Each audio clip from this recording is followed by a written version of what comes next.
So, good evening, everyone, and thank you very much for coming on this evening for a wonderful evening of chat with the one and only Mr. Reece Dinsdale. Hello. Good evening. How are you all? Very well. How are you? I'm okay, yes, I'm very good, John. I just, if I look a bit flushed, I've just been watching my football team save themselves from relegation. Right. Beating West Brom. So I'm quite all over the place. That's all right. You're sort of feeling really happy about it. Very happy. You get a happy Reece tonight. Oh, that's fabulous. Is everyone okay? I think everybody's absolutely fine. I've muted everybody, so they're all just going to be sitting there and listening until they're ready to sort of ask lots and lots of questions. So, good evening once again, Reece, and thank you so much for coming on and sharing your time with us. We can't thank you enough for this. That's okay. And so, you know, as the song goes, in The Sound of Music, let's start at the very beginning, shall we? So I'm going to take us right... That's a long time ago, my beginning. Well... I can't remember that far back. I'm sure you're going to be able to remember.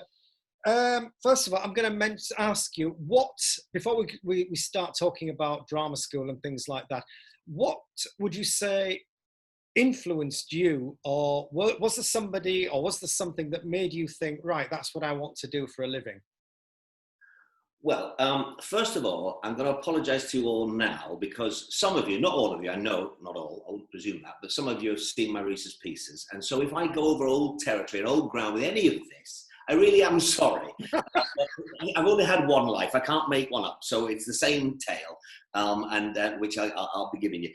Okay, so I come from a smallish mining town in West Yorkshire called Normanton, near Wakefield, not far from Leeds. And people from my town didn't ever become actors. You weren't an actor from my town. My dad worked at the pit, and then he worked in a factory. My mum was a nurse and then a health visitor. I had a fairly average, normal working class life, though acting wasn't even on the agenda. What happened was, the age of 12, we were doing the school house plays, and my house, Dodsworth at Normanton Grammar, they were going to do a half-hour version of Tom Sawyer. And me and my mates, who were a bit cheeky, we thought we'd go in it to be Tom Sawyer's mates, have a laugh, one line each, and piss about after school, so we could stay behind and mess about in the gymnasium where we did the play. Yeah. So to cut a very long story short, the lad playing Tom Sawyer got ill or had something on, and he couldn't do the show with about 3 days to go. Mm-hmm. And I was press ganged by the English master and the prefects who were directing it into doing the play. I didn't want to do it at all. I didn't want to do it, but they sat me down and said, "You're doing it. You're the one, Reece. You've got the cheeky face. You can pull this off." Mm-hmm. So under duress, I did it. It's a cliche, but and I know most of you are actors. I loved it. I loved being on that stage, and I loved the reaction. In fact, I'd never had, I don't think until that point, anybody say to me, "Hey, Reece, you were good at that, mate." Mm. And so it was just one of those moments that all kids like, if you haven't been standout or spectacular or anything, and all of a sudden everybody in the school, I remember we did it late in the morning, this play, and I remember going and standing in the dinner queue, and all the girls who were 12 would come up to me and go, "Reece, you were brilliant. And I'd be like, "Oh my God, something's happened here."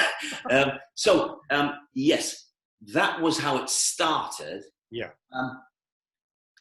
Deeper than that, I think there was a need in me to want to express myself in a way that I'd never been able to express myself before that. Right. It was a way of, you know, I'm still to this day, and you'll say this is very strange for an actor, and especially for a director. I'm still not very sure about my vocabulary, about how I speak with people. I'm always quite nervous before I speak about things. I kind of have to, like now, as I'm doing this, I have to kind of think, what is it I'm saying? How am I saying it? It's a curse, but it was a kind of challenge to myself. It was that I could see that I could express myself in a different way. It didn't have to be Reece all the time, but it was still me within those characters. And it was a way of, I don't know, just putting myself out there in a way that I felt comfortable for once. Yes. Well, you're amongst friends, remember, so... Yeah, we're okay. We're all okay. So if any of us say things that, make mistakes and things, we're all here to... I'm a great advocate for we support each other. And I think that's a good way to be, John. And I think so in this industry, and more so during these very uncertain times that we're all going through. So you did that, and then you left school. What did you have to do what I did, and you had to go and take a full-time job, that kind of thing, or what route did you take after doing that? Well, I wanted to be an actor from the age of 12, and I wouldn't be thrown off the set. Right. And everybody would come up to me and go, "You, an actor? What do you mean you're going to be an actor?" And I said, "Yeah, I'm going to go to drama school, I think it is, in London." Yeah. I had no clue about it. My mum didn't have a clue. We didn't know. In fact, there was a friend of my mum's who was a kind of English teacher, and he did some drama classes with someone, not with me, and he said, you get a thing called Plays and Players. Now, Plays and Players, for those of you who are not as old as me, it was a very kind of an industry magazine that came out once a month. It was the only magazine at that time. It was very brilliant, actually. But he told me about it. We got one, and in the back of it, it said, these are the 5 drama schools, the top drama schools in the country. Yeah. So my mum and my dad and me, we applied for them all at the tender age of 17. I was a youngster in the year. I'm an August baby. So in my final year of A-levels, I'd just gone 17, because I wasn't 18 until the August after I'd done my A-levels. So we applied for these places. I was very fortunate, and I got into them. It was that me coming back from meetings, Dad picking me up on the train at Wakefield Station it seemed to be once a week. I'd go down to these drama schools, and my dad had picked me up, and they were they'd never looked at my mail before, but they did this time, and they were looking in it because I was getting mail, and his dad's going, "You've got into the last one you went to last week." and it was that they kept saying, "You've got into another one," and it was that made my mum and dad realise that there was something in this that they until that point they were just kind of backing me, but at this point, like, right, you're doing all right, son. You go there, London, and do your thing. And may I ask you, how many drama schools did you get into? Well, I got into 3, and then the 4th one, which I didn't know the difference between any of these. The 4th one, I'd been for the first round to RADA, and I got into the Guildhall, and that was the one I absolutely loved, the 2-day auditions for that, and I decided straight away I was going there. And the bursar, or somebody from RADA, rang me up and said, "Are you coming back for this recall?" I went, "No, mate, I've got into this other place. It's called Guildhall." And so 3.5, but there you go. And so what was, if you cast your mind back, what was your time like at Guildhall? Well, as I said, John, I was a very young 18. I was 18 and a month when I started. Yeah. And I was 18 going on 16, really, if truth be told. Right. And I was green, and, and I was going to London. In short, it gave me 3 years to grow up in. So when I finished, I left a term and a half early because I was very lucky and got a card. But we'll come to that. But it gave me 3 years to grow up in. Yeah. And it does, doesn't it? That 3 years. It can be very tough, but you kind of going into I don't know, suppose as a teenager, you're coming into I always thought because I went to drama school a little bit later in life, but you're coming into a very, very adult world, aren't you? You have to grow up very, very, very quickly.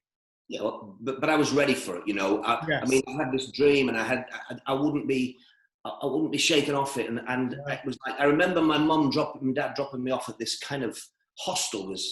It was just grim, North London somewhere. Yeah. And I could have got back in that car and drove back up north. I remember that feeling, I don't want to be here. This is a big city. What am I doing? But I said to them, they looked at me and I went, go now, Yeah, turn the yeah, car around, go. yeah. I'm doing this, you know. If you don't, I'll come back that to drive. Yeah, yeah. It was that drive that I had then, and I have today. That is fantastic. Which So, never left me. so your 3 years, you did your 3 years, and then of course, like everybody that graduates from drama school, you're thrown out into the big bad world sort of thing. What happened when you left? Well, I left because in those days, it's not like it's like 1927 or something. I probably was. In those days, you needed to get an equity card to work. You couldn't be an actor without an equity card. The reps all had 2 cards to give to a new actor or a stage manager or something each season, each year. They had 2. A lot of my colleagues at drama school were doing what you had to do. Them equity, you had to get equity contracts, and they were playing like in bands and things in clubs to get equity contracts. If you then presented equity with 3 contracts or something, they gave you an equity card. I didn't do that. I was very fortunate. I got an agent in the just after Christmas. We did a play, Henry IV Part 1. I played Prince Hal. I got an agent from that. He put me forward for a meeting with a lovely guy who's now dead called Crispin Thomas, who was the assistant director at Northcote Theatre, Exeter. Yes. And I met him in the Royal Court bar. He came specifically up from Exeter to meet me because he knew my agent very well. Yeah. We met in the bar upstairs in the old Royal Court, not how it is now. And I did my speeches for him there. He came there and then. And I remember doing, because I was very fortunate, a wonderful actor called Peter Jeffrey. Some of you may or may not know, but Peter was a wonderful, wonderful actor who's been in 1,000 films. And one of those people, as soon as his face came up, he's no longer with us, but as soon as his face, you go, oh, him, that guy. Yeah. He was you had one-on-one tutors when you were in your final year, and I had Peter. And he'd done a film called Midnight Express. Yes. He's the guy who says, you're going the wrong way round. That's right, yes. To Brad, what's his name, Brad? Oh, yes, I know Brad Davis. Brad Davis, I think, No longer with us. And he gave me the script of Midnight Express. And I did the speech that Brad Davis does in the court. Yeah. When he says, what is the crime and what is the punishment? The answer seems to vary from time to time and place to place. And it was kind of unique. I think a lot of people have done it since, or don't now, but they did.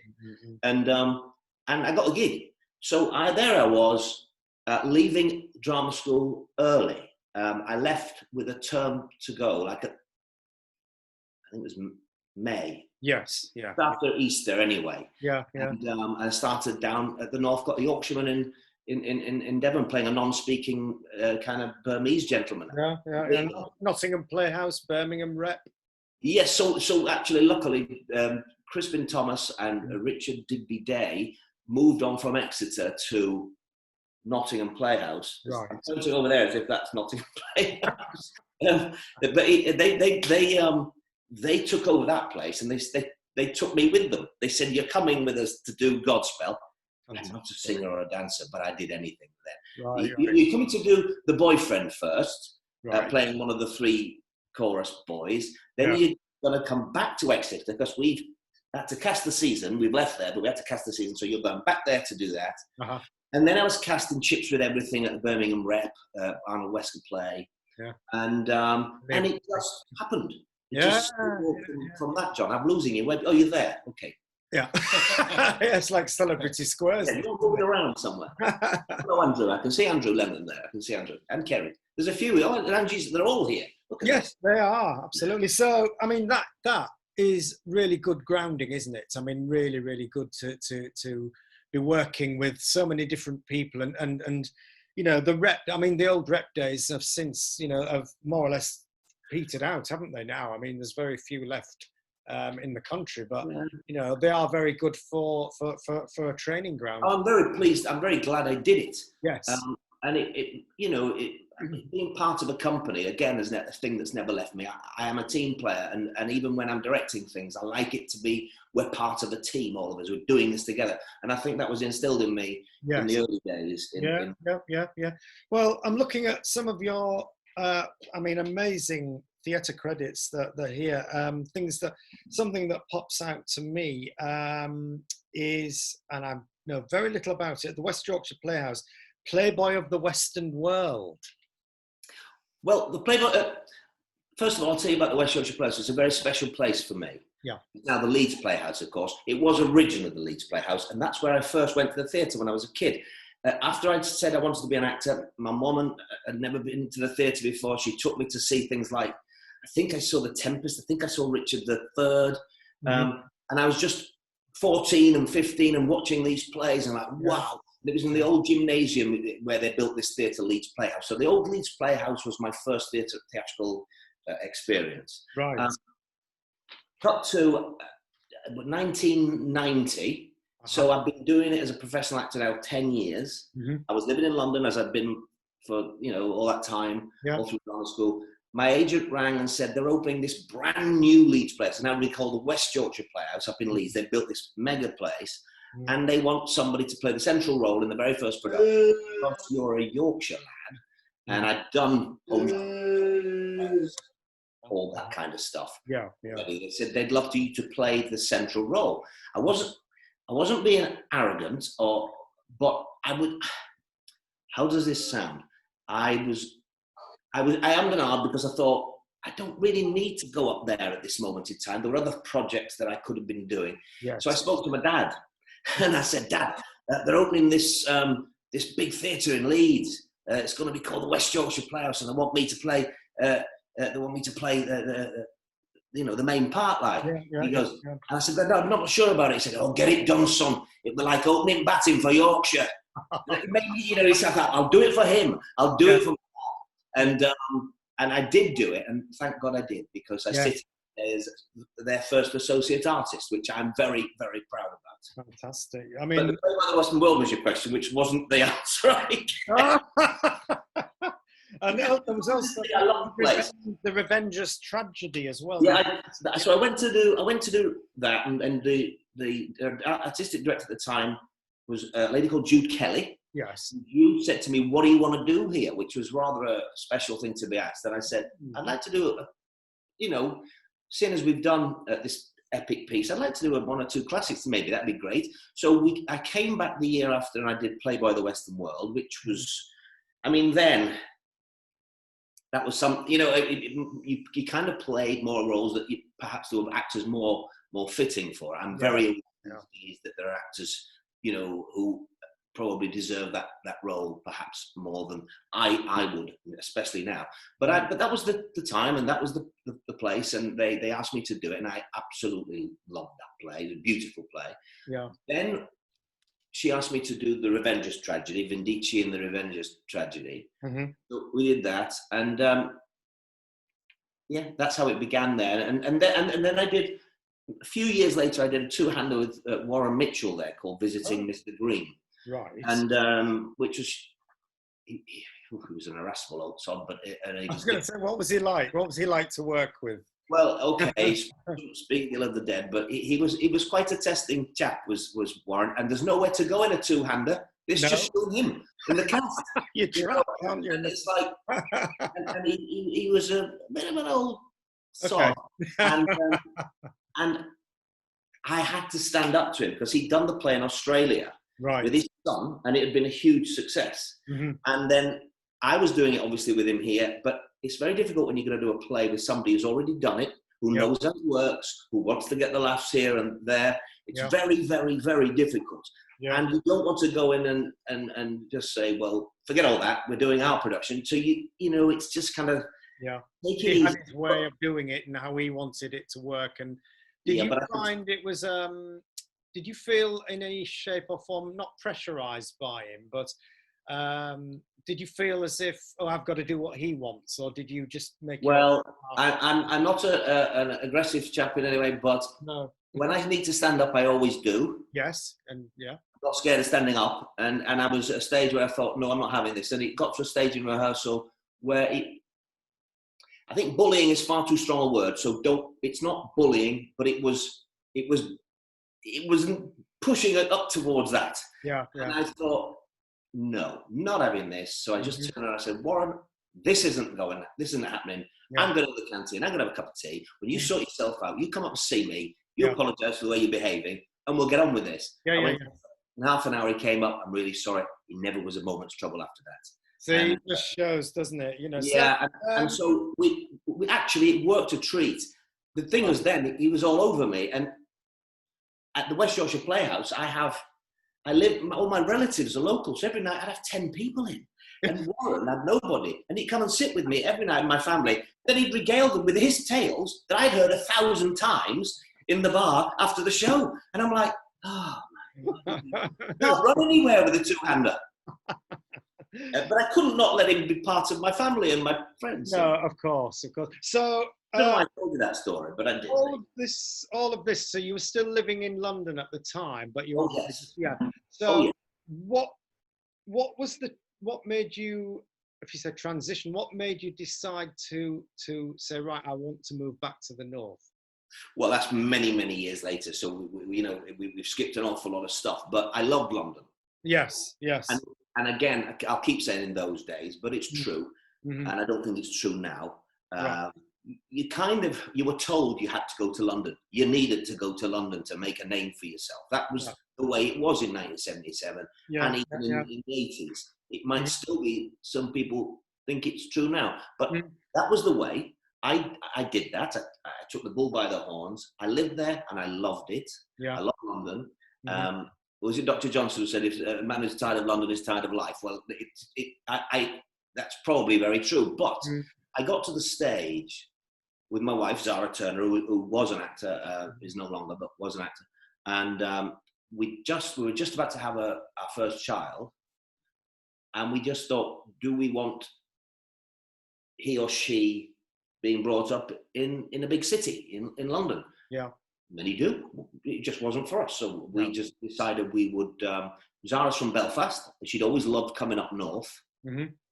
So we took a 6-month-old baby in the car with all our belongings, we sent up to Yorkshire, and we got into a little rental, which was damp and horrible, but we just thought, we'll do this. We left the house in London, we got there, and then we found somewhere to do up and all the rest in Yorkshire, but it was a long haul, and we just went for a new life. Yes, really. Yes. So it was a life thing rather than an acting thing. Right. That made me go, I'm changing my life for life reasons, for the better. Yes, and that's priority, isn't it? I mean, so well, I mean, we can go back to some of your some if you want to. You do what you want. Yeah, I'll tell you what. A theatre I worked at was lovely. I don't know how many times you were there. You were at the King's Head. You did family viewing. That was one of my disasters, I think. Oh God! I didn't realize that. That was a disaster. Yeah, it was terrible. It was really? A piece that it didn't quite work. It was this. I was never off stage. I was a mad television producer, and I had to learn 1,000 lines in about 2-3 weeks. Oh. And it didn't ever take off, and it was a disaster. Oh my word! Well, and then I've got another here. West Yorkshire Playhouse again, visiting Mr. Green, playing the part of Ross. That was the one with Warren Mitchell. Oh, that was the what? That was Warren Mitchell. See, right. Interesting. Okay. What about? Now this is going to be interesting for everybody, and I would like to hear about this. The Untold Stories, playing Alan Bennett.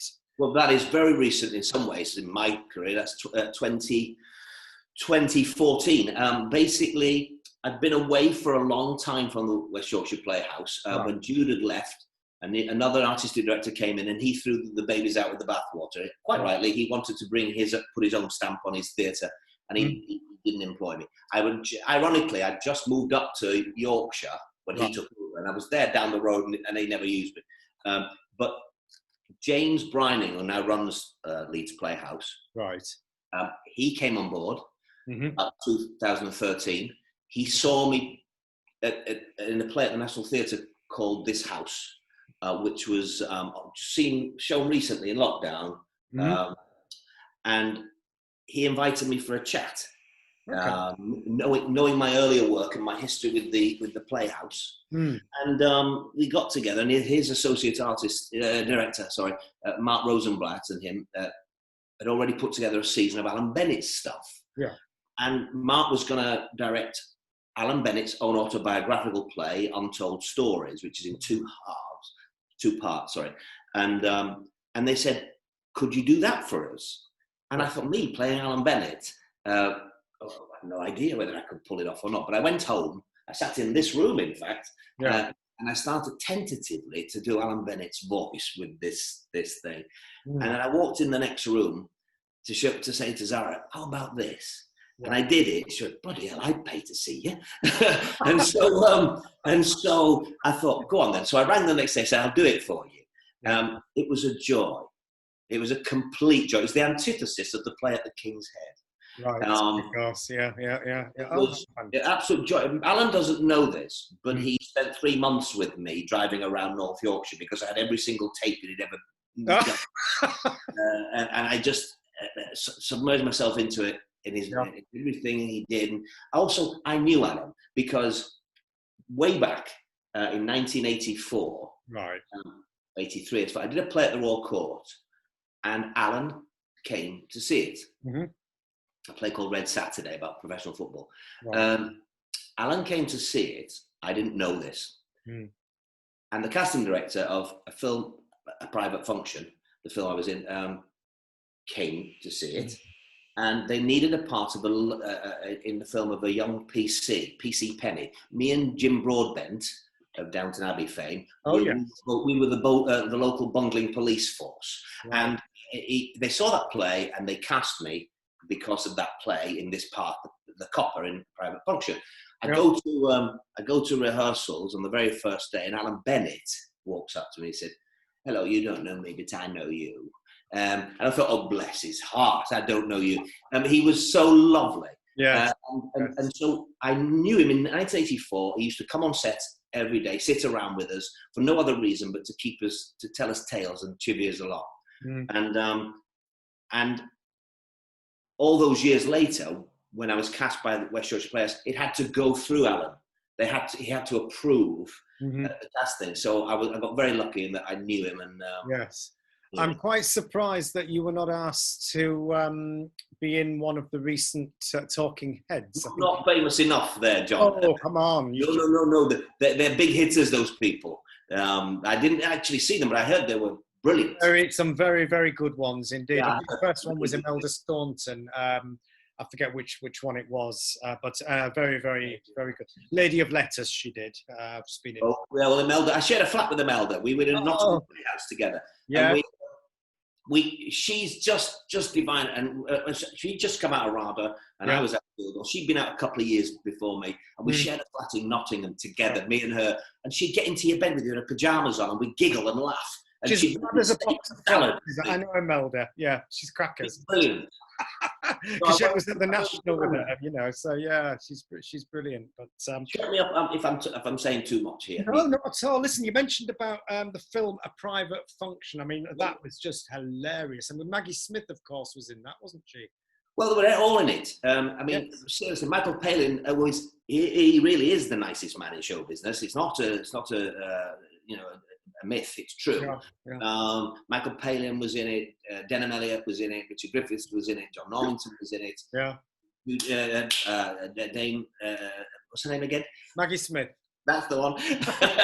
She was in it. And it just went on and on and on and on. Yeah. And I used to go up to do a line. I had in the film I had 8 scenes and I had 8 lines. Right. And I did a line or two a week. They'd bring me up on a Sunday for some reason to Ilkley from London to shoot it. And Michael Palin was so nice. Every time I arrived, remember I'm 24 and nobody, and every time I arrived, he'd go, "Reece, where have you been? We've missed you." And all. Oh. And I made it. Cut to a year and a half later, I'm standing on King's Cross Station, waiting to go up to Yorkshire. John Thor was in the buffet or somewhere. He was usually with me, but I'm standing there in the line because you used to queue at King's Cross to get the trains. You had to get in a line queue. And these hands came round my eyes, and he went, Mr. Dinsdale, how are we? And it was Michael, and he remembered, you know, he's just one of those guys that he just really did remember. It was King's just Cross Station of all places. I mean, that's fantastic. I'm just looking at some of your other films. You played Guildenstern in Hamlet for Ken. I did, yes, for Ken Brenner. Yeah. Yeah, well, listen, you gotta hustle sometimes.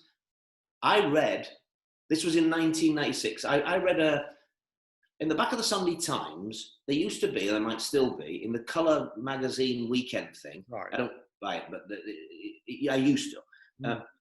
It was like a life in the day of. Does anybody remember the life in the day of? You know, you just was like saying what you're about and what you did through your day, but you kind of talked about things, you know, off at a tangent. Yeah. And I read Ken Branagh's one, even though we all knew Ken Branagh was, but I read Ken's and I thought, what a sound bloke he sounds like. What a nice fella.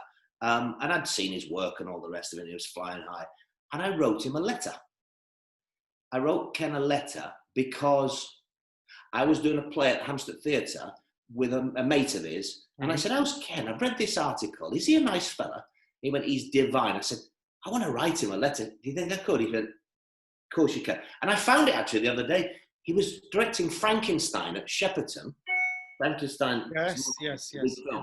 And I'd send him this letter saying, hey, Ken, I'm sorry to bother you, but I'd love to meet up with you one day, chew the fat and see what's what. And he wrote me back and he said, Reece, once I get this monster up and running, I would love to, love your work, blah, this, that and the other. I was chuffed and delighted. Yeah. I was in the middle of doing Thief Takers, which is a series about coppers.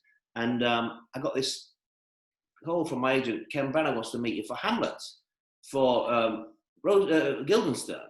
I went along, met him, chatted, and me and Tim Spall played Rosencrantz and Guildenstern, and there you go. It was a joy. What a fantastic! And it was a fantastic. I could name drop like mad. Carry on. That one because I'm going to because I can't believe I was in this film. Right, so I'm doing rehearsals at I think it was Shepperton, and in the rehearsal room they didn't get half the American actors, but in the rehearsal room, get this, I'm there rehearsing with Ken Branagh. A young Kate Winslet, a brilliant god called Richard Briers. Oh yeah. I was in there with Derek Jacobi, and then one day at the tea break, I'm making a cup of tea, talking to Charlton Heston about the latter day films of Clint Eastwood, and I'm going like, what the hell is going on here, right? And every day on set, we're in rehearsals. Oh, I'm getting excited. This is too much. Listen, in rehearsals, Ken goes to me and to Tim one day. He goes, I'm a bit nervous. And we go, why? He says, Robin Williams is flying in and I've got to go and meet him in the makeup chair in a minute. Would you two come with us? Because I'm a bit nervous. So there's me and Tim walking up to meet Robin Williams with nervous Ken Branagh. And he'd never met him. He's in his film. He's only got 10 lines. And he's in the makeup chair with these big beard, and he's having it shaved off, so they're like big mutton chop things. Yeah. And we're talking to bloody Robin Williams. Every day he come in, and there's a bigger star on the firmament walks in. We're then at Shepperton on the set, and this old man starts to walk across the set towards me and Tim. Yeah. And as he gets closer, it looks like an older version, an old version of Jack Lemmon. Right. It is Jack Lemmon. He's just old, and it's like it's just a fuck. Oh, sorry. It kept going on. Billy Crystal was in it. You know, it's just like unbelievable. So it was a glorious thing to tell the grandkids you were in. And this is the final thing I'll say about it. And then I'm going to shut up for a minute. You can talk. Me and Tim got a fee. Me and Tim got a proper fee. Right. The big stars. We're doing it as like a favour to Ken, coming in and doing their bit. I've been in a film where I've earned more than Jack Lemmon, Billy Crystal, Robin Williams put together. That is, I'll say that's priceless. Excuse the pun, but that's brilliant, isn't it? Isn't it just fantastic? I'm going to move on to. Sorry, John. No, don't apologise. It's fantastic. It really is. I mean, you know. Being with all these people, though, working with all these people, they're just say they're just normal people, which they are. I mean, Yeah. without naming anybody, was there anybody in that film that you would have thought, oh God, I didn't like them? Or would you say that you came away from that experience, from that film, feeling absolutely, you thoroughly enjoyed the whole experience? Absolutely, 100%. I mean, you can't go through a career, and I've already slightly disparaged Warren Mitchell, but you can't go through a career with loving everyone and it all being hunky-dory. No. That's any workplace, anywhere. Yeah. So there's been one or two folk through now a 41-year career that I thought, I hope I don't run into you again. But you know what? Not that many. I think actors they can be the worst of people, but really they can be the very, very best of people too. Yes, absolutely. I mean, nobody wants to live in a Walt Disney world, but I think, as I say, I keep on saying, we have to try. We have to be grateful for what we get in this industry, work-wise, and I think communication amongst individuals is paramount. That if you've got a problem like you had with Warren Mitchell, you said what you had to say, you were not rude to him, and you resolved the problem. And I think if everybody took a leaf out of your book doing something like that or whatever, I think things would be somewhat better, because I think nowadays people are very frightened to, I better keep quiet and not say anything. Do you know what I mean? And I think you have to take that. Sorry, I think it's very difficult for young actors to find their voice like that. I think it's very difficult, and I know as I get older, it's much easier when you're an older person and you've very true, because you kind of, I suppose, when you're starting out, and I remember, when you start out, you just want to tread carefully, don't you? And you don't want to kind of upset anybody. And if somebody says something to you, even if you're not liking what they're saying, you may be thinking, as I did, oh, maybe that's right what they've said, and that's the way the business works. But as you say, the older you become, the wiser you become. But it is a team job, and yes. When I work with young actors now, I include them completely, because if only that had been the way when I was young. Yeah. There's a kind of hierarchy with older actors, going off. I did some plays where there were people just playing games with you. And I just think it's nonsense. I mean, I think it's tough enough to be a young actor to come into this business. You don't feel intimidated, do you? No, you can't act nobody can act in a unrelaxed atmosphere. No, absolutely. Well, I'm going to move on to your television, some of your television stuff, please, Reece. One of the first things I believe you did was Knife Edge, playing somebody called Tommy Fenn. That was my very first, my very first gig. It was with a brilliant actor, he's dead now, called Ray McAnally, an Irish actor who was... he did things like A Very British Coup, which would run the BAFTA and things like that. He was just a super... And that got me up and running. I'd done my theatre up till then, and it was my first telly gig. It was a thriller for Granada, and it was a wonderful role straight off. So what was fortunate for me, John, and I realise how fortunate this is, I was able to play big roles from the outset. Now that is a very fortunate thing, because the hardest roles, as we all know, to play are the way you got in for a day on Emmerdale or whatever it may be, whatever.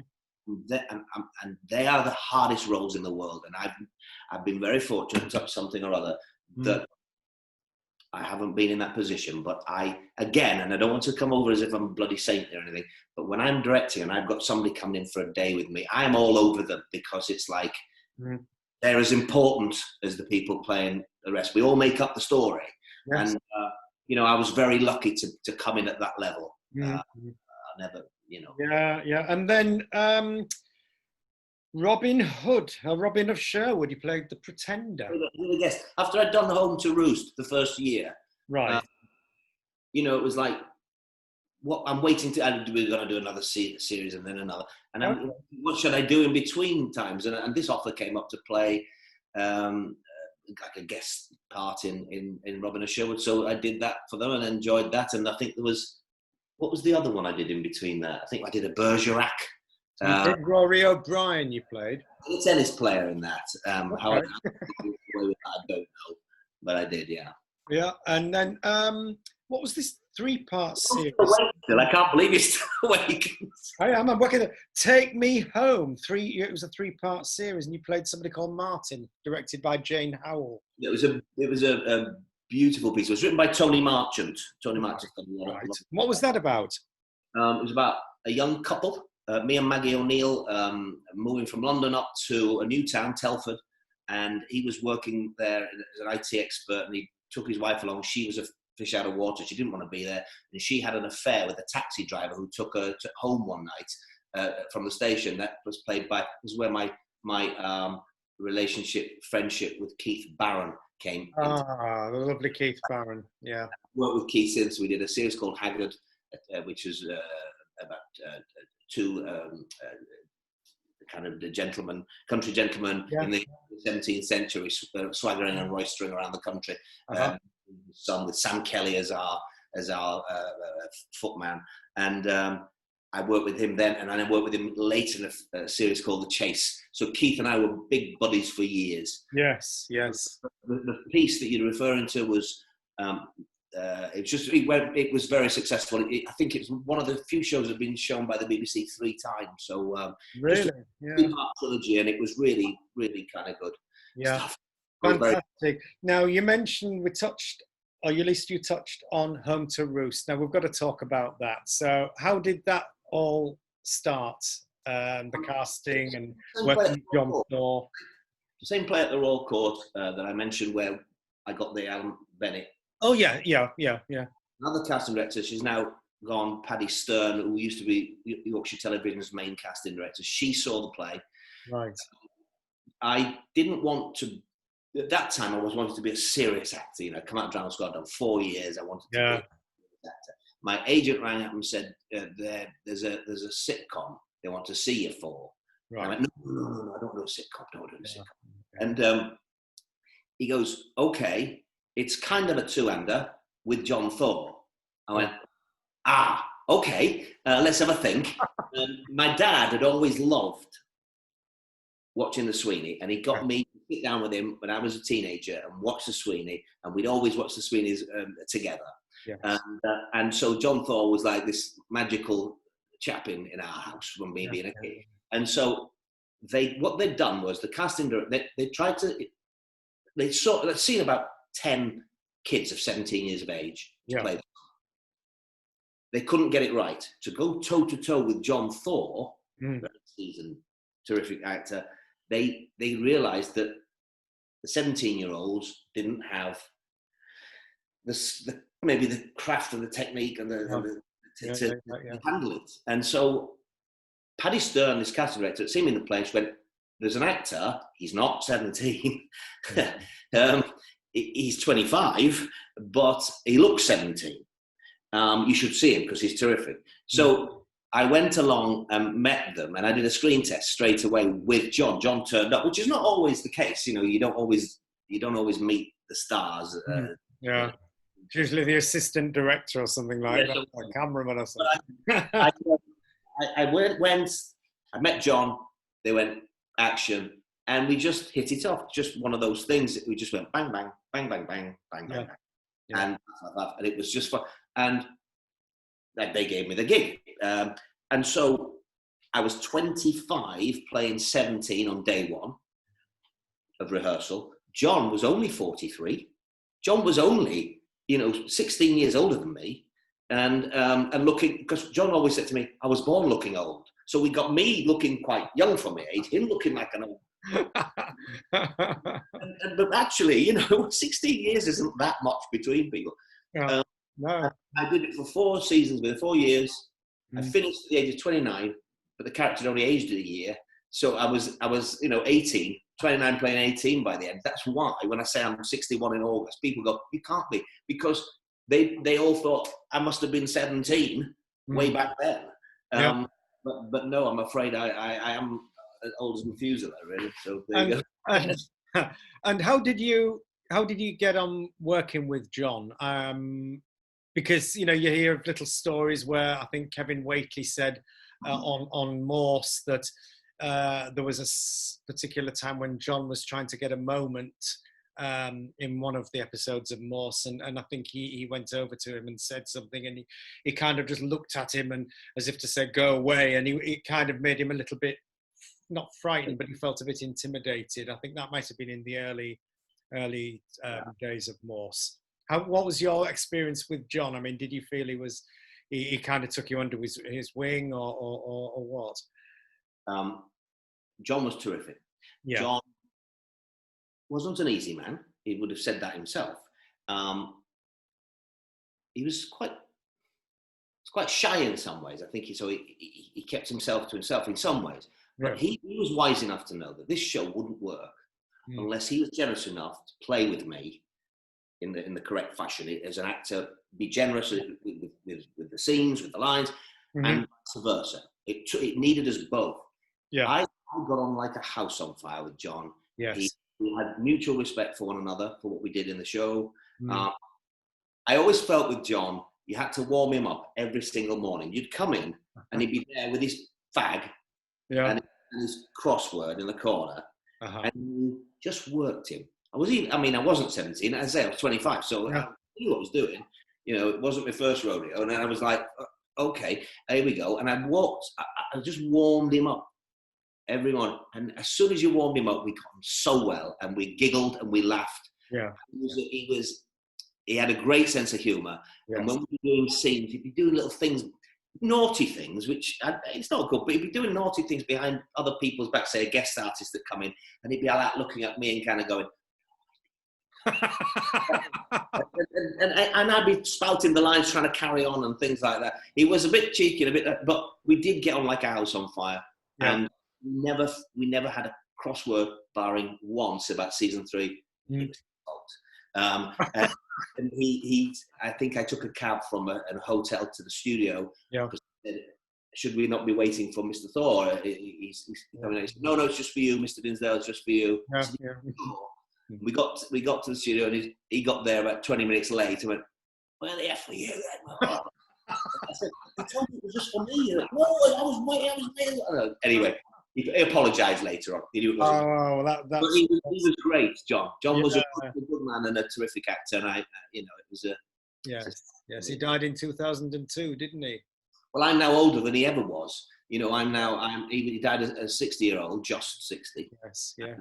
So that's a crazy thought for me that I've lived longer on this planet than. Well, so you moving further on. You're going all over the place here. This is good. This is like. I'm going to move on to a series it seems to ring a bell with me. Conviction. What was that?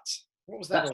That's my son's job. That's my son. That's the Conviction was when my son was born. So he was the Conviction baby. Conviction was probably my favourite job, even though I was just one of a group of 8 to 10 really fine actors in it. One of which I think you mentioned David Warner, Jason Watkins, Ian Poulsen Davis. It was Laura Fraser. It was Zoe Henry. It was Will Ash. It was a group of excellent actors in a cop thriller that we won an award. We went to Monte Carlo to win the Best European Drama Series award. We had a bit of a jolly up. Me and Ian Poulsen Davis was my old mate from drama school. He's still my best mate. Yeah. And we put us together in this thing, and we shared a bedroom in Monte Carlo. We were just laughing at all the daft stuff that goes on in these places. The Conviction was a great show, written by Bill Gallagher and directed by probably one of the finest television directors, Mark Mondon, who was just superb. Yes. And then another very well. I never really saw a lot of this. D'Alan Pascoe. I just did one of those. I was in the middle of another series in between, and I got an offer to go along and do an episode. I think it's been on the telly recently. They kept telling me it was on the telly. Okay. But just playing a villainous copper. Okay. Yeah. Oh, fantastic. And Silent Witness. Alan Pascoe, I did it. There's a spoiler. You shouldn't have said that. Silent Witness. So you were in that. That was one of my favorites. That was a great part. That was a great part. That was a headmaster who was accused of being a paedophile, And Watkins. yeah, I won't tell you if I was or I wasn't in that one. You can find that out for yourselves. Oh, please don't. Yeah, yeah. But it And then you was went on to, moving on swiftly here, you went on to marry Gail in Coronation Street, didn't you? me. I've been everywhere, haven't I? The funniest thing is they said to me, do you want to come in Coronation and play Michelle Keegan's dad? They didn't say, do you want to be Gail's husband? That's a different sell, isn't it? And you went to Psycho Husband, unlike Richard. We had a good time, all of us. So, yeah, I did do that, yeah. And what happened there? How did all that dissolve then with Gail and your character Joe McIntyre? What happened? But it dissolved itself. Yeah, what happened? What happened in the end? How did she divorce? I ended up faking my own death in a drowning on Lake Windermere, but actually all wrong, supposed to go, and he drowned himself. And we shot it in December. It was -4 at 2 a.m. I had to go in the lake, and it was the most traumatic experience of my life. And but it's certainly a big ending to the series.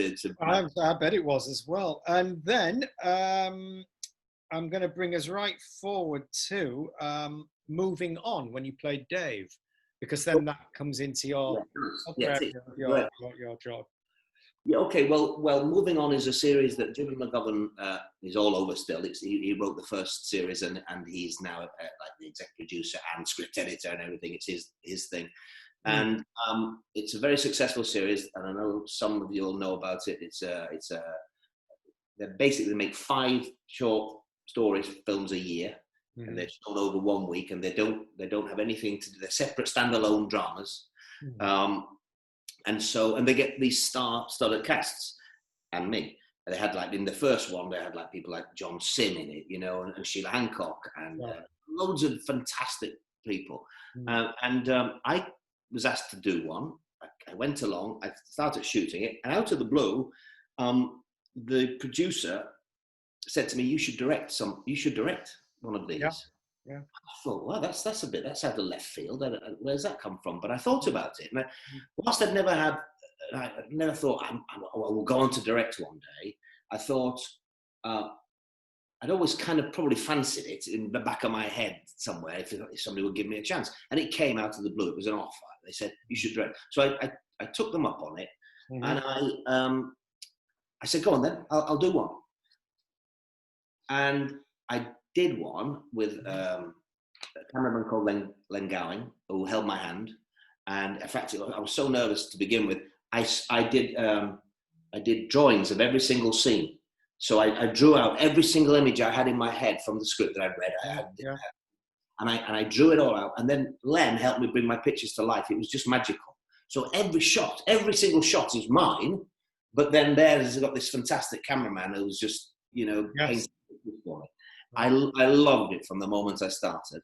And the great thing about I've done more than anybody now. I think I've done 6 moving ons and other things. But they're just fantastic little things to do. Yeah.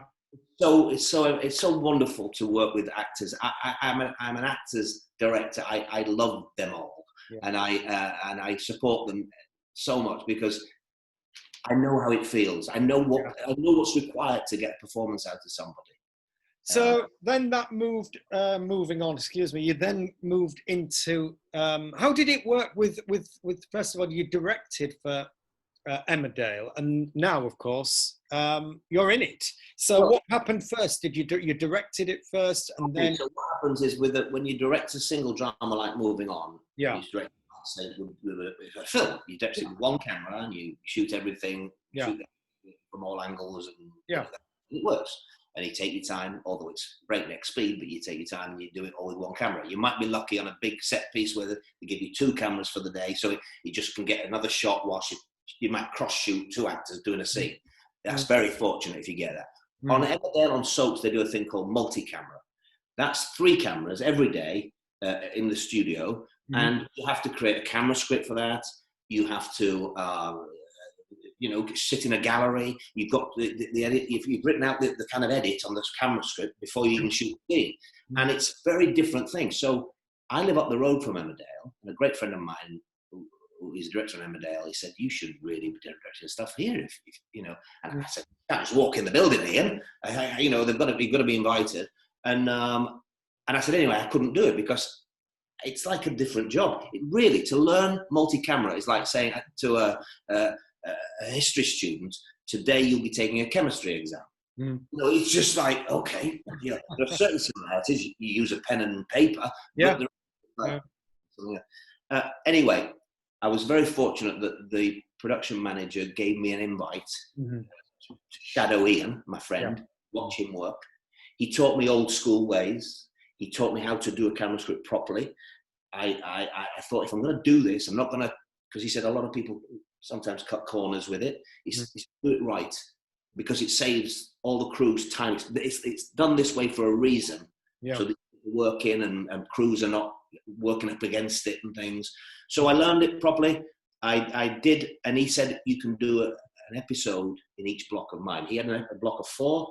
He said, I'll give you a whole episode in one, and then in the second block, I'll give you another one. So I directed 2 of them, and I found my feet, and I really enjoyed it.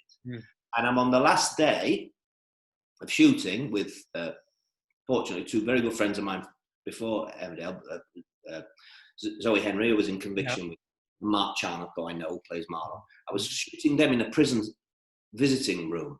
It was on the last day of shooting, and it was going well. And I got a message saying the exec producers want you upstairs at lunchtime. Oh no! And I thought, well, they can't sack me. It's my last day, So I went upstairs, and they offered me the sofa rather than the hard chair. So I thought, hello, we're all right here. This is okay. I might be holding the cards here. And so they said, we've seen the first one. We love it. We've heard great things about how you work with people. We want you to come back. And I thought, job's a good one. But, we want you to come back, but not now and not for a while. And I said, why? And they said, well, because we've got a part that we want you to play. What a lovely surprise there. I didn't go in the building to get a part in Emmerdale. I just followed it, but that wasn't, I wanted to get my feet on the table as a director. But I looked at it, and it was, can't tell you any details of what the story is, and I can't tell you in it or whatever, but at the back end, whenever it be 6 months, 6 years, when I finish an Emmerdale as an actor, the offer stands to do some directing there. But so, what can you tell us about Paul Ashdale? You probably know as much as me. I don't. I do know. I mean, of course I do, and I know some of the stuff and that why he's been brought in and what he's about. And I know. Yes. Yeah.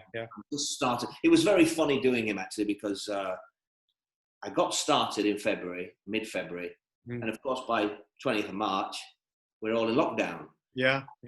And I felt it'd been a while, because I've been doing so much directing and so much theatre. Been a while since I've been in front of camera, and I thought, well, this is hard. This is not. I'm not in the groove. I'm not quite there. Yeah. And as soon as I was just starting to get there and lose the kind of, and starting to relax, lockdown came. And we were all home for 12 weeks. And then we started again about 4 or 5 weeks ago. And I was starting again. And I still wasn't quite relaxed with myself and the thing. And only about a week and a half ago, I sat there in a scene, and it was like the old time. It was like, it was fine, I relaxed, I was able to do it, I was able to sit on it. These are episodes that haven't come out yet. And I thought, now we found ourselves. Now we're okay. Now I see legs. And so I'm enjoying it at the moment. I'm enjoying it. Ironically, I've got a quiet week and a bit ahead, but I think I'm full on for a long time. So, how on earth do you deal with those dingles? I mean, it's just they're very welcome, the dingles. Zoe Henry's husband, Jeff Fordley, is an old friend, so they made me very welcome. But Lisa and Bradley, who play Mandy Dingle and her son Vinny, or my son Vinny, they made me very welcome. Very, very welcome. Good people. That's lovely. Yeah. So, right, we've done a lot of talking. I just want to round up here before we open up the Q&A. Just if you can be relatively brief with this. Your Reese's Pieces, what started that off? What made you kind of decide to do that? This is part of me taking me right back to Tom Sawyer, and the reason I want to be an actor. Okay, right. I don't never felt very comfortable being somebody who's known for acting, and I've never played the game. I've never done a chat shows or wanted to be. I've done it under duress, Yeah, certain yeah, programs and interviews here and telly, yeah. and I've never felt comfortable. And my dad died, and a new life came out in front of me, where I thought, I'm not going to hide anymore. I'm not going to be this person who. I've got something to say, you know. I never felt I was worth anything. In some ways, it was like I can't quite explain it, John. And I just thought, you know, what can happen now? What's worse than your best mate going? Yeah, You know, yeah. what is that's part of my Twitter thing. Is Yeah. me. I'll be honest with people. I'll tell my story honestly. I will hide. I will show my emotions. I'm going to be me the first time in my whole life. I'm going to really be me and not always think about what I've got to say next or whatever. I'll let it hang out a little bit more. Yeah, absolutely. And people see you for who you are, not all the characters that you play. So I thought I would try. One more out of the blue, I'm going to talk to folks. I get on well with the followers on my Twitter. Yeah. We have a good rapport with each other. Very good and brilliant people. And I just thought, it's lockdown. It's shite. Yeah. It's for everybody. Yeah. I would like to experiment with myself with something. I'll do 10 minutes on this thing. Somebody told me Periscope. I'll do 10 minutes, have a chat, and then go away. If it doesn't work, that's that.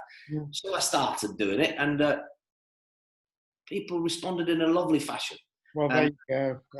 I kept doing it, and then sometimes at the end I was going like for an hour and a bloody half instead of like. I thought, well, eventually I thought I'll do 45 minutes. Yeah. It's all coming out of me now. I can talk. Well, there you go. You see. So, have you got some more? Are you doing some more? Well, I did 8 of them. Right. And then I said I've got to stop now because I've got to get my head around Emmerdale. But I'm going to do one next Thursday at 3:30, just as a catch up and say hello to everybody, and probably just go over these stories I've just told you and bore everybody. But there you go. No, it's not boring at all. You know, I mean, there's all. Have you got? Before I open the Q&A, have you got any theatrical anecdotes or one you'd like to tell us? Have you got anything? Or I've not told you any. Is that not? Does it not count the last hour? No, go. I mean, one little theatrical anecdote. Yes, it did. I mean, is there one little thing that you can say that you found you'll never forget? One little thing that happened. Meeting David Bowie. Really? Yes. How about that? David Bowie. Oh, well, and I had dinner with Van Morrison. How about that? That's just something. I met David Bowie because David Bowie, I was in a series, me, Kevin McNally and Sue Johnston did a series called Full Stretch, just the one, written by Dick Clement and Ian Lafrene, who'd done Likely Lads and things. It was all about the Stretch Limousine Company, and I was the dipstick driver, youngster. And in the very first episode, I get the script, this new thing, and it goes, Tarquin, that was my part, Tarquin, goes to a hotel and picks up David Bowie. And I'm like, yeah, well, who they're going to get to play David Bowie, you know. They were mates of David Bowie's. The writers lived out in LA. Right. By the way. They lived out in LA and said to him, would you come and set up this new series and have a part in it? And he said, yes. So I'm with the director. He says, and we're actually filming outside the hotel he's staying in. Yeah. Use that hotel, why not? And she said, you're coming up with me now to meet David in his suite. It's totally ridiculous. Oh, my. It's the only time I've been starstruck. You know, it's like starstruck. And I was like, what the hell?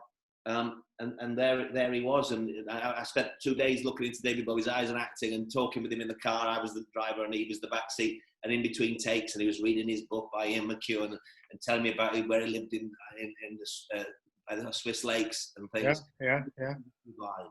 He was absolutely divine. I'll save Van Morrison for my Reese's Pieces. Right. Oh, absolutely. Yeah. I wasn't devaluing all what you've been talking about. I know you were. You know what I mean. Right. Well, look, I've talked too much. You have? I have. I've talked too much. Well, anyway, what I'm going to do now is I can see there's 2 people that want to ask questions, and I'm sure there'll be a few more. We do have to finish in 20 minutes. So, without further ado, I'm going to bring on the wonderful Sharon Spink. If you'd like to unmute yourself, Sharon, and you can I can't see Sharon. with I'm here. Green top. I'm here. Oh, Sharon, in the middle. Right. Oh, Right best place. We've got a bed similar to that. Oh, cool. Oh, there you go then. I would say, and local girl as well. Not far from Normanton. I'm from Leeds. I'm in Shepperton in Helmet at the minute. Are you? Yeah, so not far from Normanton. Know well. Oh. Yeah. But thank you, firstly, for this. It's been brilliant. I've loved it. I love reading your tweets, as you notice. I'm usually one of the ones that comments. For me, it's more tips on getting into the industry. I've been acting for. Sorry.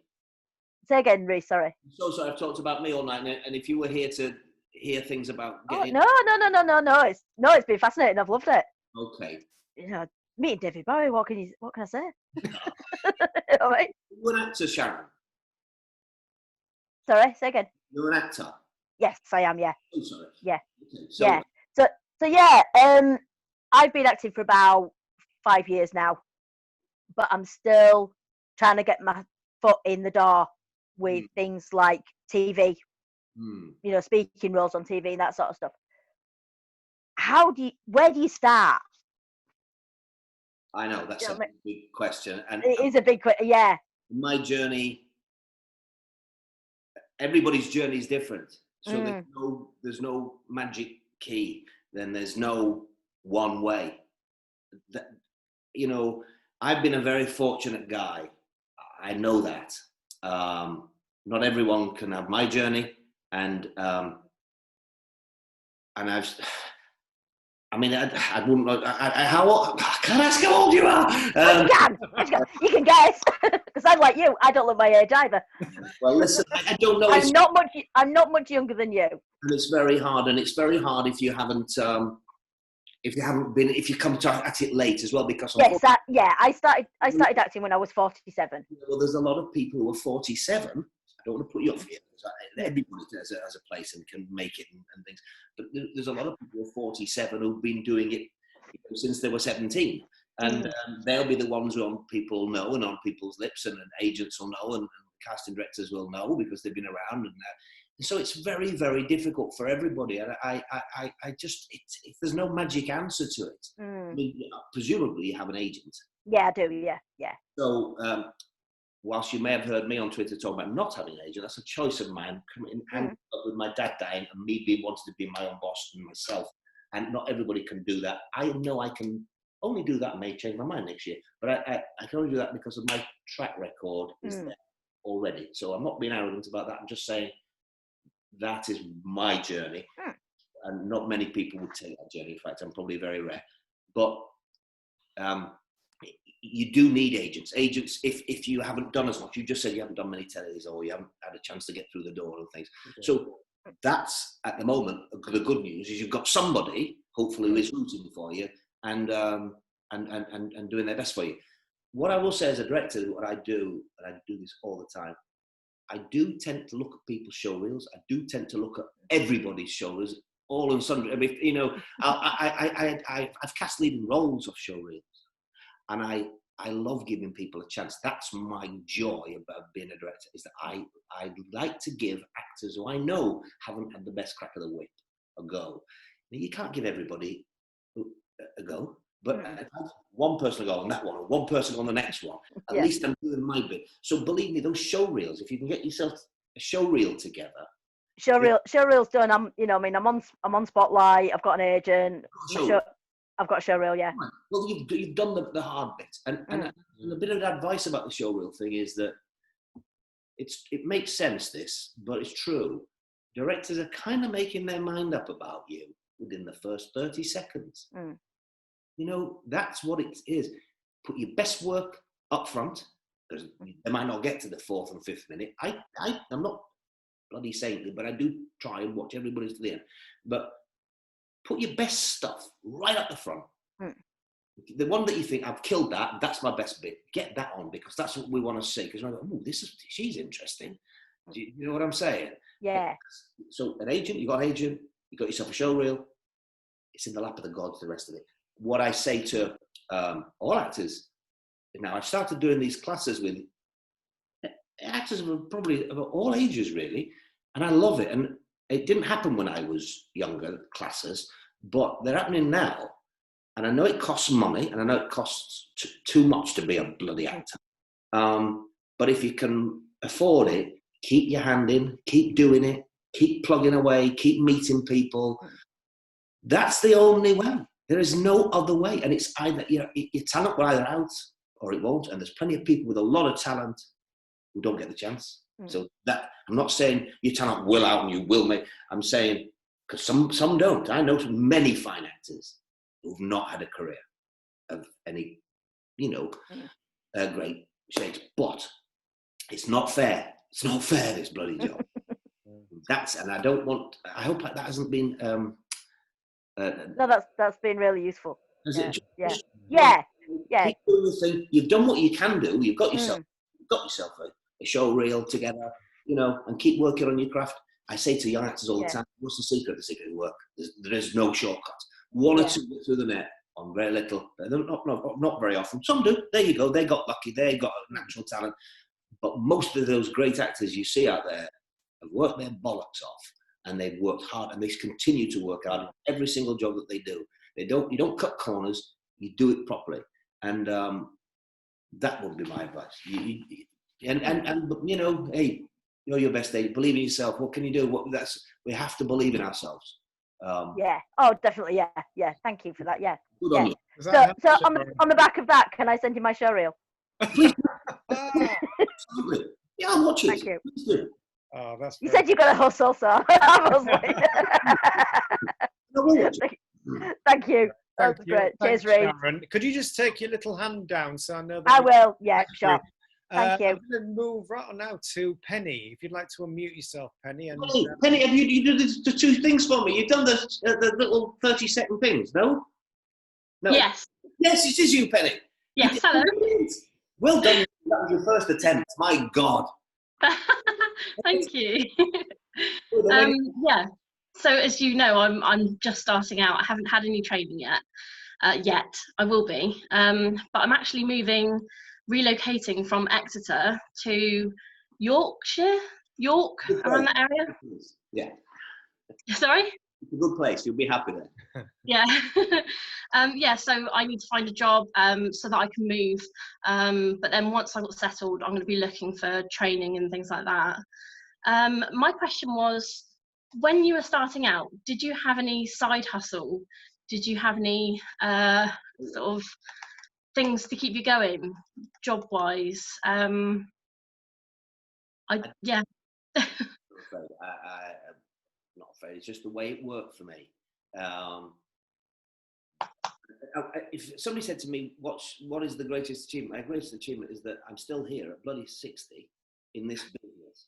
That is my achievement. My achievement, although I applaud every single person who does another job, and actors now do. I know there's Andrew up there as a nurse and in his spare time, and when he's not working. I think, how do you survive anymore if you don't do that? So first of all, there is nothing wrong with doing another trade, doing another job.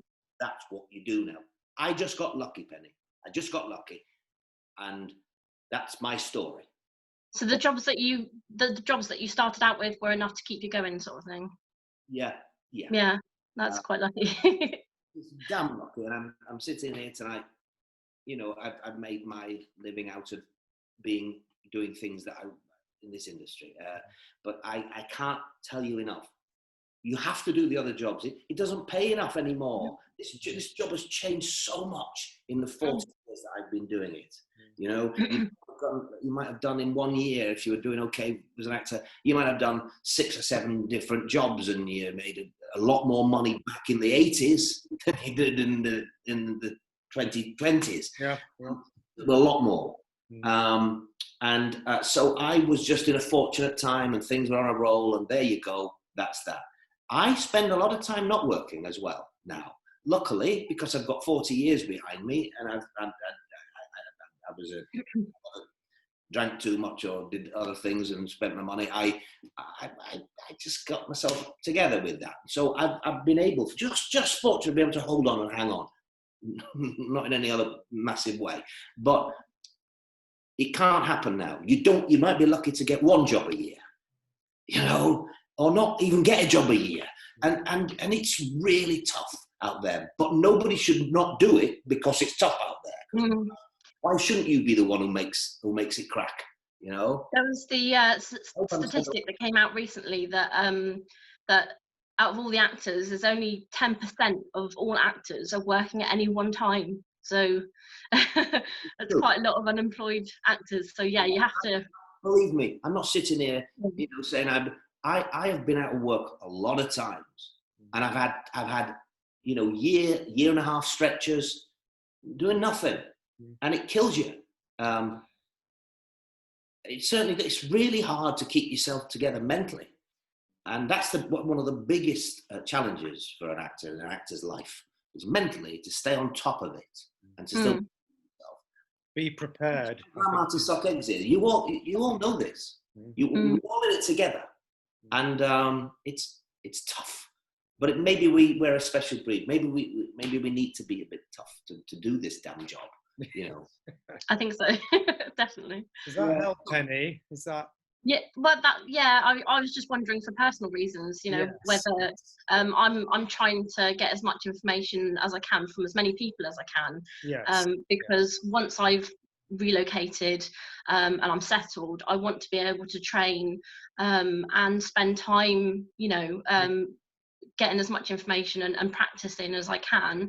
And doing a full-time job and doing that is going to be difficult. So I was just looking for tips really on. Well, you're with the Support British, a bit of promotion here, but you are with Support British. So, you know, please I'm going to stop talking about me in a minute, but just do reach out to Support British whenever you want. There's plenty of people on there, including Reece, who's been absolutely fantastic with supporting people. So there's a plethora of people on there. So, you know, we're all here to help each other. Okay. Brilliant, thank you. Penny. Who was the director you met who said do those little things that I've watched? Was it Duncan Foster or was it Brett Fallis? You said Sorry? Those little half-hour little pieces you did. The 30-second monologues. Who you said? I met this director and he said go for it. Was it Brett Fallis or Duncan Foster? Yes, I messaged him. I DM'd him on Twitter and Brett Fallis. Yes, okay, he's a lovely man. And did he go for it? Yes, I messaged him and he messaged me back and he encouraged me to just go for it and, you know, get my foot in the door and just try it out and He's a good man. He's a good man, and he was dead right to say that. And I did enjoy them, and you did make me laugh. I told you so, didn't I? Yes. But please just keep doing those. If you don't do anything else, just keep doing those. You know. I will. Thank you. The craft and the thing you're learning already, just keep taking it further. Yeah, absolutely. Thank you. Right, I'm going to move on now as time's catching on. I'd like to move on to Kerry, please. Kerry, hello. Reece.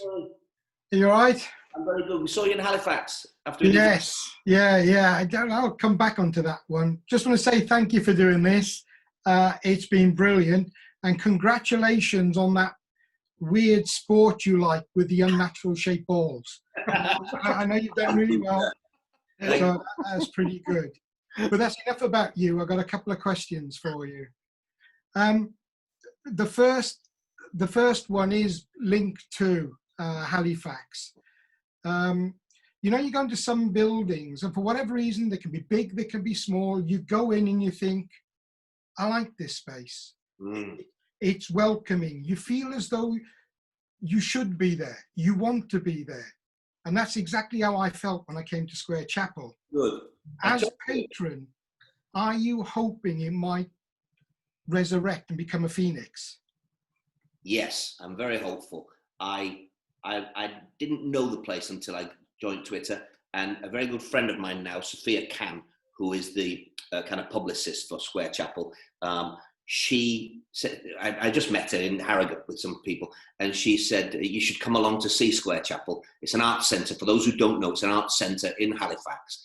and it's beautiful. It's an old chapel, but it's got this funky kind of building at the side of it, this copper box, which is the cinema part of it, and at the side of it is the Peace Hall, which is a beautiful kind of, you think you're in Venice if you go into the Peace Hall in Halifax. They've just renovated this beautiful cloth market, and it's all together, it's stunning. And Angie in the bottom there will tell you the same. She came to that night. But I walked in when she asked me to come, because she said they want you to be a patron, because I think Tim Pigott-Smith had passed away, and sadly, and they had this space.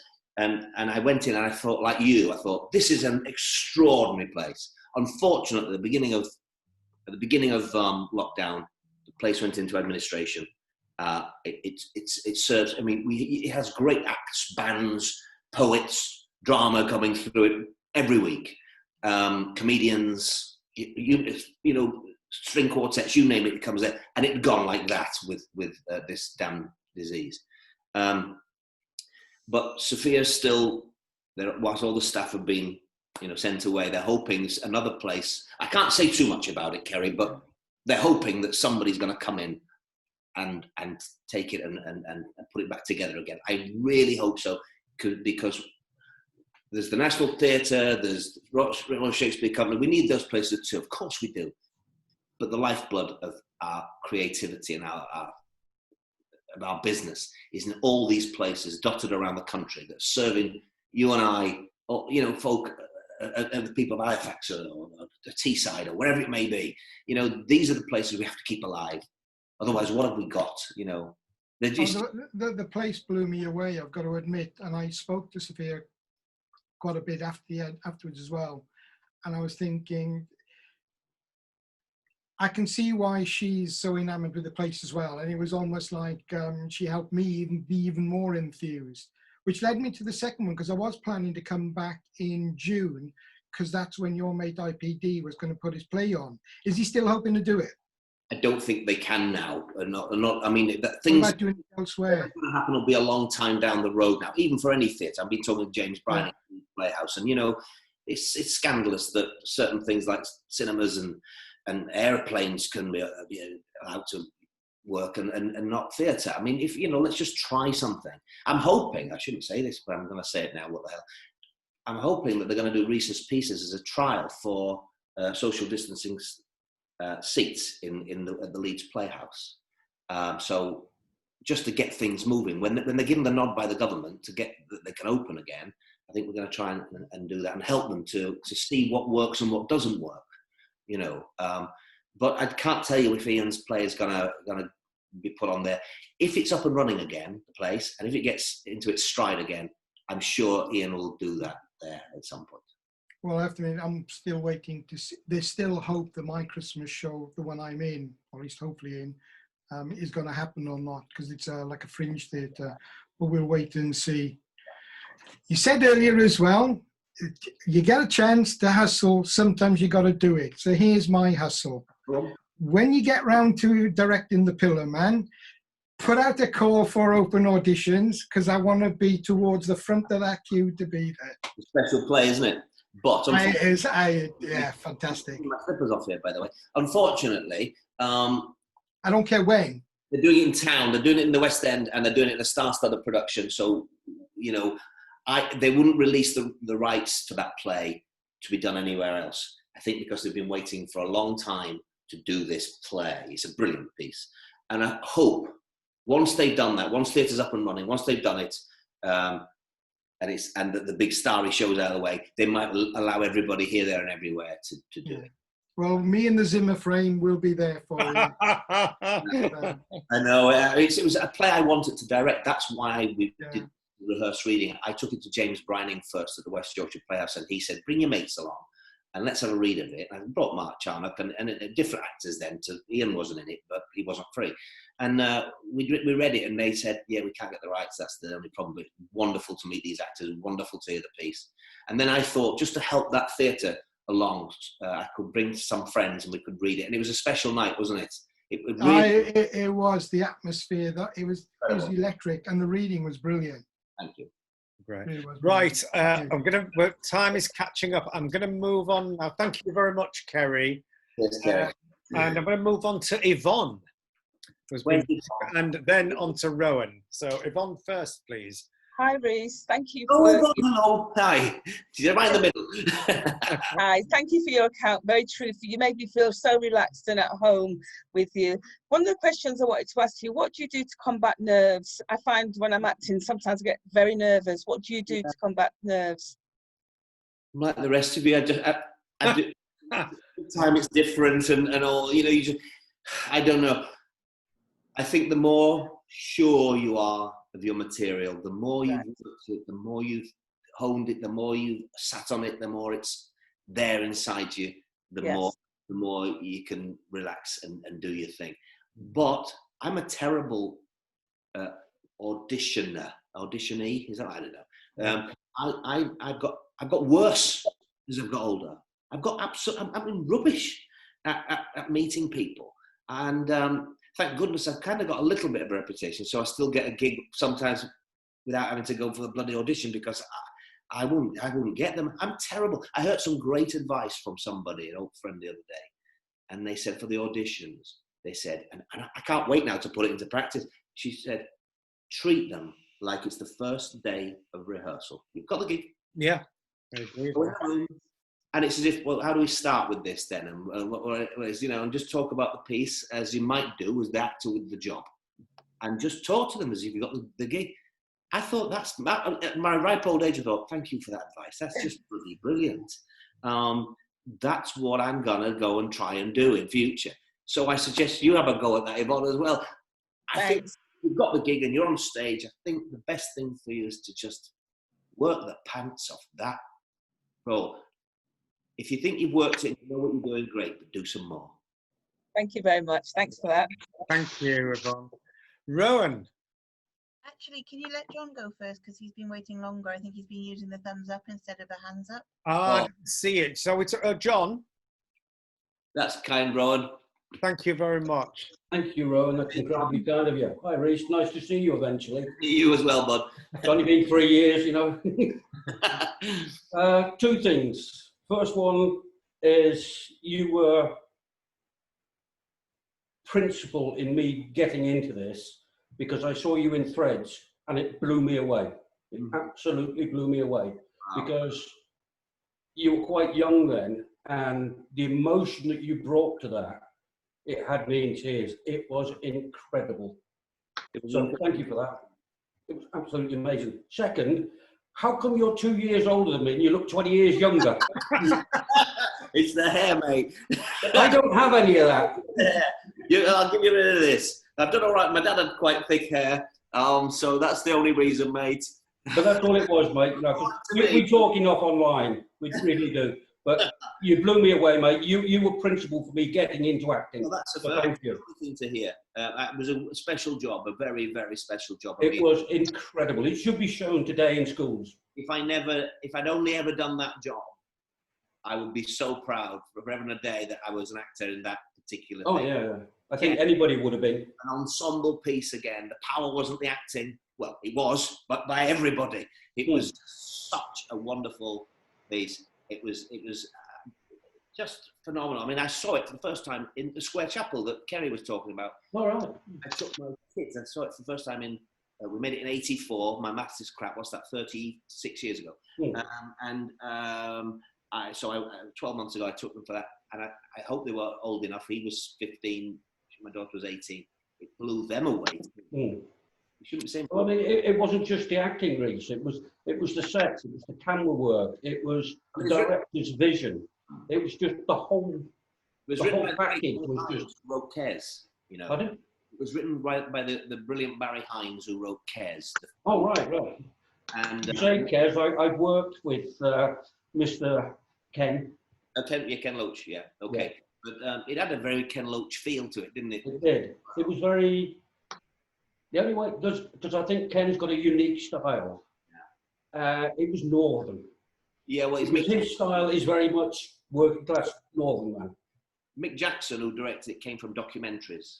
Oh right. And that's why I think it worked. He found he had a flavour for directing as well, which was phenomenal.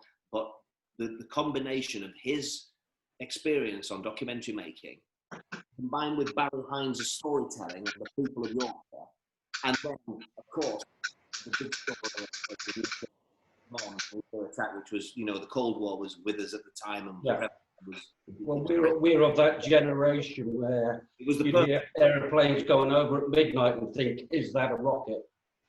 Yeah, so it was just one of those pieces of television. That's a seminal piece of television. Even though I say it myself, I was just fortunate to be in it. One of the greatest pieces of British television ever. Yes, I would be inclined to agree. Yes, I just know it is, and it stands to this day. And even though it should be shown in schools, Reece, as to what the effect that the Cold War could have. They traumatized so many kids when they showed it, though, John. You know, everybody writes to me and says they made us watch it when I was 14. I've never been the same since. I had nightmares, but yeah, well, it does. It affects you because it's real. Yeah. You know, everybody here, everybody in the world has heard nuclear war and, you know, nuclear midnights and things like this. I think Threads made it real. It definitely made it real for me, and I was a 60s kid. Yeah. Same as yourself. It was real. It was you and I. It was normal people in normal streets, in houses, you know, back terrace houses, and it was, you know, like even my character who goes, and I thought that was very clever. Who, you know, you see him on the running when the bomb's just gone off. You see him to. Why did they do that? Why did they not? Because they didn't want to wrap it up in a bow. They didn't want to find him dead or alive. That's what happens. People die, and you don't know where they are. And that's your loved one, and whatever happened to them. You know, it was brutal in that way. There was nothing redeeming about what was going to be happening. Oh, no, you don't walk away from it thinking, oh, well, there's a good ending to that. No. When it finishes, I know the very first time I saw it, when it finished, I must have sat there for half an hour without moving. And my brain was just going through all the scenarios. And I was just like, yeah, that's affected me. And then you wanted to become an actor? Yes, I did, because you made it real. Okay. Yeah. And that's what did it for me. You made it real. You know, we both lived through it. We lived through the 60s and 70s. I mean, I served in the forces during the 80s, so I was active during the Cold War. But Threads made it real. Yeah. I showed the lads on board ship it when I could eventually get it on videotape, and they all sat there and they were like, well, the word ended with it started with F and sounded like duck. Yeah, it was quite a piece. Sorry, I've talked far too much. Thank you very much. Fantastic, you know, talking about that. We're rapidly running out of time. Well, We've got to move on to Rowan, and then we will have to sort of say cheerio. But Rowan, please, the floor is yours. There was two, but I'm just going to end on one. We've heard quite a lot about your life so far. Is there anything that you would like to do? Is there anything left that you? Good question. Yeah. I of all the things I do, directing, acting for television or screen, and theatre, I think my biggest passion, and will take me off into the sunset, is being on stage. And where have you gone, Ron? Are you there now? And are you moving around? I want to do many more roles on stage. I've got things up my sleeve. I think I could do, and I will. I hope somebody is kind enough to give me the opportunity. You need the opportunity. You can't just go, you know. But I would. Yeah, I've got like all of us who are actors. We've got. I still have my dreams. The greatest thing about me at this age is I lost all that kind of youthful ambition, all that mad. I've got to have this and I've got to do that. That went long ago. But what I never lost my passion for the gig, for the job, and I've still got it. I'm still like a 21-year-old in that, and they might have to shoot me.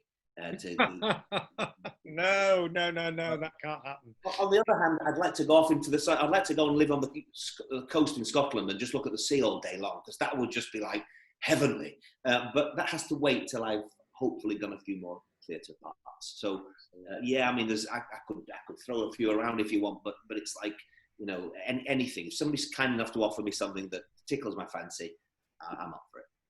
Brilliant. Thank you very much indeed. Thank you.